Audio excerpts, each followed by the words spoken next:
चलिए तो फिर शुरू करते हैं अपन। तो आज अपन एनालाइज करने वाले हैं उत्तम शुगर मिल्स को। और इसको एनालिसिस करने के पहले आप लोग को विजिलेंस जो न्यूज़ लेटर है उसका इजी सब्सक्रिप्शन पे टैब आ गया है। अब यहाँ पे सब्सक्राइब इजी सब्सक्रिप्शन पेज पे जाएंगे तो आपको यहाँ ये पेज मिल जाएगा। अब आपको ज़्यादा टाइम नहीं लगेगा, बस तुरंत यहाँ से जैसे ही आप सारा पेमेंट वगैरह प्रोसेस करते हैं, जिस मेल से आप प्रोसेस करेंगे आपको उसी पे एक्टिव हो जाएगा। चूँकि हम इनका ये न्यूज़ लेटर यूज़ करते हैं अपने एनालिसिस के लिए, तो आपके लिए ये जानना सही है और हमारे लिए बताना ज़रूरी कि ये कैसे सब्सक्राइब किया जाता है। चलिए, तो ये जो है basically sugar mills clear cut business model है कि शुगर का मॉडल में है, ये लोग शुगर के बिजनेस में है। तो इसमें क्या, उत्तम sugar mills is Indian company involve in the production of sugar, industrial alcohol and power generation. Okay, तो इंडस्ट्रियल अल्कोहल जो रहती है वो शुगर के साथ में इंटरकनेक्टेड रहता है और पावर जनरेशन में इंटरकनेक्टेड रहता है। This diversification is the key aspect of their operation, allowing them to leverage the byproducts and create multiple revenue streams. ठीक, इनका प्रेजेंस यूपी एंड उत्तराखंड में है जहाँ पे मल्टीपल शुगर प्लांट्स हैं इनके। Their product range includes various types of sugar for both consumer and industrial use. फिर उसके बाद they participate in the production of ethanol which is becoming increasingly important with government initiative to promote biofuel blending. ठीक है, अब financial performance की बात करें तो financial data reveals mixed strengths and weaknesses. On the positive side the company has shown good profit over the years past few years and has also shown healthy returns on equity. However, the areas of concern are fluctuation in the sales growth and debt levels should be mentioned. ठीक है, monitored। मतलब कहने का है कि ROE अच्छा है, but जो है डेप्ट लेवल को थोड़ा ध्यान रखना पड़ेगा। इसमें सेल्स ग्रोथ जो है वो भी फ्लक्चुएट हो रही है। अब उसके बाद में कंपनी का जो है sugar industry is very dependent on the price of sugar cane and government regulation surrounding the price of sugar cane. This causes large swings in profitability, है ना। मेक सेंस कि जो भी इंडस्ट्री जो है शुगर की इंडस्ट्री जो है डायरेक्टली कोरिलेट करती है आपका प्राइस ऑफ शुगर केन से, तो इस वजह से कहीं ना कहीं जो डायरेक्ट इफेक्ट होता है वो प्राइस का होता ही है। ठीक है, तो अब इसके बाद में चलते हैं इंडस्ट्री फैक्टर्स क्या है। Sugar industry in India is subject to cyclical fluctuation and factors like sugar cane production, government policies and global sugar prices. Increasing focus on ethanol blending provide growth opportunity for sugar companies। ठीक, जो sugar industry है cyclical होती है, fluctuations होते रहते हैं उसमें sugar cane production से, गवर्नमेंट पॉलिसी से और ग्लोबल शुगर प्राइसेस से। अब इसमें क्या एथेनॉल ब्लेंडिंग के बारे में बात किया इन्होंने। Increasing focus on ethanol blending provides growth opportunity for sugar companies which can utilise जो डिस्टिलरी कैपेसिटी का भी यूज होता है इससे, एथेनॉल ब्लेंडिंग की यूज बढ़ने से। ठीक है, companies ability to adopt to changing government policies will be key factor, है ना। अब की कंसिडरेशन क्या है, should pay close attention to company डेप्ट मैनेजमेंट पे, ability to maintain profitability in fluctuating market और उसकी एथेनॉल सेक्टर के ऊपर।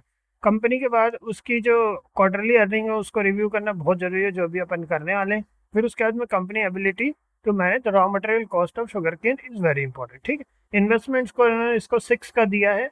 अब इसके बाद में डिस्क्लेमर है, ये जो एनालिसिस है इन्फॉर्मेशनल पर्पसेस के लिए, ये किसी भी तरह की इन्वेस्टमेंट एडवाइस नहीं है। और इन्वेस्टिंग इन स्टॉक मार्केट जो है हमेशा थोड़ा रिस्की होता ही है ना। और इसमें आपको हमेशा अपना खुद का एनालिसिस करना बहुत ज़्यादा ज़रूरी है। ठीक है, चलिए अब आ जाते हैं अपन इनकी बुक्स पे। तो आज इन्होंने 9.40% की रैली की, 252 रुपीज़ अभी चल रही है इनकी करंट प्राइस। अब अगर अपन यहाँ क्वार्टरली रिजल्ट देखें तो 16 करोड़, यहाँ पे 33 करोड़ का प्रॉफिट था दिसंबर 2024 में, उसके पहले 16 करोड़ का नेगेटिव, फिर 6 करोड़ का पॉजिटिव।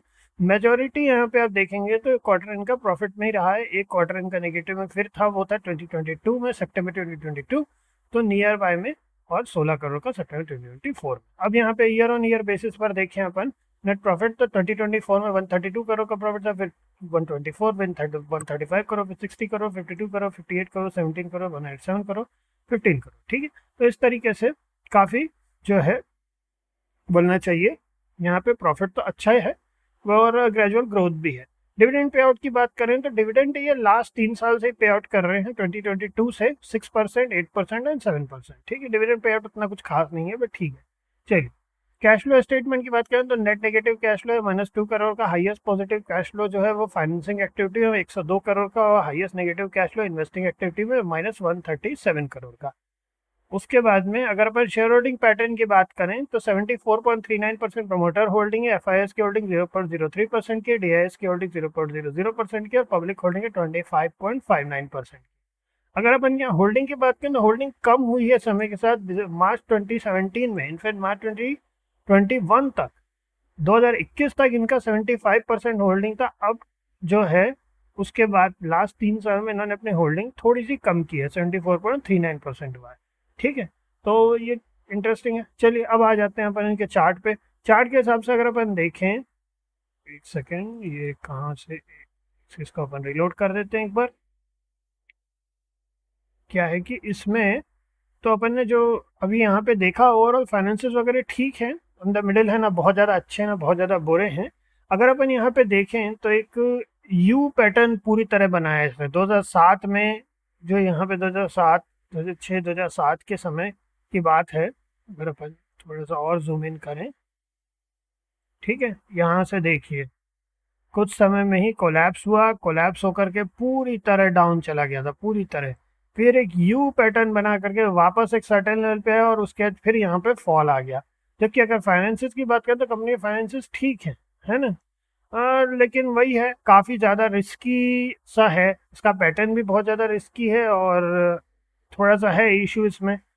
तो हम तो 290 के पहले कुछ भी व्यू नहीं बनाएंगे और इनफैक्ट इसमें काफ़ी रिस्की है। ठीक है, तो इस अपने stop loss and position sizing का हमेशा ध्यान रखना बहुत ज़्यादा ज़रूरी है। ये सब हमारे ओपिनियन में, ऑफ कोर्स इसमें और बहुत ज़्यादा केयरफुल रहने वाला है। और अगर नहीं भी करना चाहें तो इसमें नहीं करने में भी कोई बुराई नहीं है। एटलीस्ट हो सकता है हम भी इसमें ना करें, क्योंकि एक्चुअली में जो पैटर्न है ये बहुत ज़्यादा रिस्की पैटर्न है। यहाँ देखिए, एक rejection, rejection number 2, rejection number 3, rejection number 4, near by rejections बहुत हैं। ठीक है, तो अभी तो इसमें कुछ खास ज़्यादा है नहीं। अच्छा प्राइस एक्शन वाइज यहाँ पे जो पैटर्न है वो अच्छा नहीं लग रहा है हमको, तो इसमें इतना ही है। फिर आगे देखते हैं क्या होता है। ठीक है, बाकी जो फाइनेंसेस वगैरह हैं वो ठीक है, तो अगर उसके हिसाब से देखें तो 290 के बाद ही कोई भी वो बनाएंगे। हमेशा अपने स्टॉप लॉस में पोजीशन साइजिंग का ध्यान रखना है। ठीक है, जाते जाते एक बार फिर, काफ़ी अच्छा न्यूज़ लेटर है ये। इसी से हम अपने एनालिसिस वगैरह जो आप लोगों के साथ करते हैं कई बार, इससे ही शेयर करते हैं। तो आप लोग अब चाहें तो इनको फटाफट सब्सक्राइब करने के लिए इजी सब्सक्रिप्शन सब्सक्राइब कर सकते हैं। 48 घंटे में आपका सब्सक्रिप्शन एक्टिव हो जाएगा। तो इतना ही है, फिर नेक्स्ट मिलते हैं आप लोगों से। ओके।